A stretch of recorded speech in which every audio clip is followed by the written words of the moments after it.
DDA JEE का 2025 का notification जारी हो चुका है और उसमें ये मेंशन किया गया है कि भाई नोटिफिकेशन जो है आप लोगों का, मतलब जो एप्लीकेशन डेट है वो 6 अक्टूबर से शुरू हो जाएगी।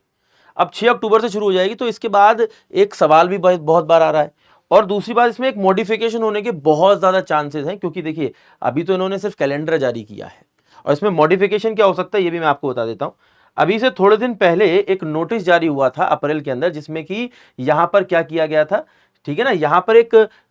मतलब रिव्यू कमेटी ने, ठीक है ना, एक रूल्स एंड जो रिक्रूटमेंट रूल्स होते हैं उसको लेकर एक यहाँ पर ड्राफ्ट जारी किया था, जिसमें कि जितने भी स्टेक होल्डर्स होंगे डीडीए के उन सबसे कुछ जवाब मांगे थे, जिसमें कि एक चेंज बहुत बड़ा था जो कि काफी लंबे समय से पेंडिंग भी है, ठीक है ना। और वो ये था कि भाई पहले जो नोटिफिकेशन जारी होता था उसके अंदर 18 से 27 साल तक की एज ही मान्य थी, कि भाई कोई भी बच्चा 27 साल तक की उम्र के लिए सिर्फ डीडीए का पेपर दे सकता है। लेकिन अब ये 18 से 30 करने की जो है मांग चल रही है, और इस बार की नोटिफिकेशन में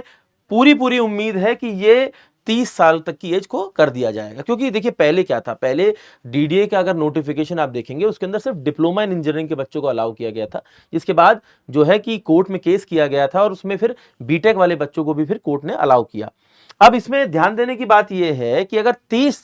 तक की एज के मतलब अगर बीटेक भी अलाउड है तो ऑब्वियस सी बात है कि जैसे एसएससी है, जैसे आरआरबी है, ठीक है ना, तो इसके अंदर अगर बाकी सब एग्जाम्स में आप 30 साल की उम्र तक अलाउ करते तो डीडीए में क्यों नहीं किया जाना चाहिए। इसीलिए ये यहां पर रिव्यू कमेटी ने भी इसमें मेंशन किया अपने ड्राफ्ट के अंदर, ठीक है, और जिसमें कि ये कहा गया है कि भाई अगर एक बच्चा लास्ट डेट ऑफ एप्लीकेशन से पहले, ठीक है ना, अपना बीटेक या डिप्लोमा पूरा कर लेता है और अगर उसकी उम्र 18 से 30 साल के बीच में है, मतलब 30 साल तक की भी उम्र है, तो भी वो अप्लाई कर सकता है। तो इस बार के नोटिफिकेशन में ये देखने को मिलेगा और ये रूल बहुत ज्यादा उम्मीद है कि इस बार चेंज हो जाए। अच्छा, इसमें दूसरा जो इंपॉर्टेंट पॉइंट है डीडीए एई का, जैसे बीच में ये भी मांग चल रही थी कि डीडीए जेई की जैसे रिक्रूटमेंट आती है ऐसे डीडीए में एई की भी आनी चाहिए। तो इसमें इसी ड्राफ्ट में ये चीज भी मेंशन की गई है कि अगर आप एई की बात करते हैं,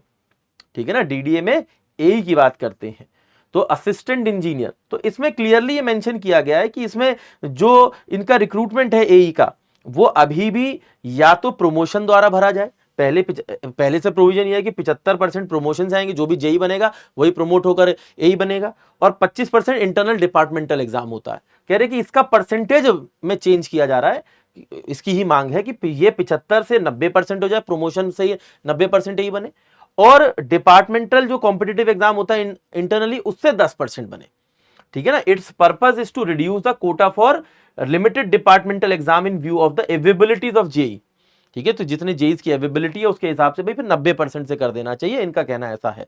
तो हालांकि एई का तो कोई रिक्रूटमेंट आने के कोई यहां पर ऐसे नहीं कहा गया है कि भाई एई का रिक्रूटमेंट अलग से आएगा, लेकिन हाँ जो एज क्राइटेरिया है 27 से वो 30 साल जरूर हो सकता है, ठीक है। तो डीडीए का अब जैसे नोटिफिकेशन जारी हो जाएगा, आपको ऑफिशियल नोटिफिकेशन भी मिल चुका है, ठीक है, और आपको पता है कि आप 6 अक्टूबर से इसके लिए फॉर्म भर सकते हैं, तो आप अपना फॉर्म को अप्लाई करिए। मेंशन भी किया गया है कि सीबीटी 1 का जो पेपर है, तो मतलब इसमें तो एक ही पेपर होता है, सीबीटी का जो पेपर है वो दिसंबर या जनवरी में होगा, मोस्ट प्रोबेबली जनवरी में होना चाहिए पेपर। तो आपके पास एडिक्वेट अमाउंट ऑफ टाइम भी है जिसमें कि आप अच्छे से प्रिपेयर कर सकते हैं। 2 पॉइंट जो इंपॉर्टेंट है, इसके अंदर इंग्लिश भी आती है और एप्टीट्यूड भी आता है, ठीक है, तो इंग्लिश और एप्टीट्यूड के लिए भी अच्छे से अपनी तैयारी करें, ठीक है। कोई दिक्कत आती है वीडियो के नीचे कमेंट करें। और डीडीए के लिए नई 2025 की टेस्ट सीरीज भी स्टार्ट कर दी गई है टेक्स्ट बुक की एप्लीकेशन में, आप जाकर वहां पर इसके लिए टेस्ट भी ले सकते हैं, क्लासेस भी आप लोगों के लिए शुरू कर दी हैं, क्लासेस भी ले सकते हैं, और नोट्स भी आप लोगों के लिए डीडीए के लिए अलाइंड हो चुके हैं, ठीक है, तो अब वो भी कर सकते हैं। तो मैंने इसके ऊपर सिलेबस के ऊपर भी अलग से वीडियो बना दी, क्योंकि सिलेबस भी अपडेट हुआ था 2023 में, तो वो ध्यान दीजिएगा। सब्जेक्ट वाइज डिस्ट्रीब्यूशन की वीडियो भी बना दी है, तो वो भी आप देख सकते हैं चैनल पर जाकर, ठीक है। तो ये देखो, ठीक है, वीडियो सेक्शन में आप जाओगे तो मिल जाएगी, मैं दिखा देता हूं, ठीक है, ताकि जिन भी बच्चों को पढ़ना है वो अपना इन वीडियो से पहले सीख लें फिर अपनी पढ़ाई करें, क्योंकि स्ट्रैटेजी आपकी क्लियर हो जाएगी,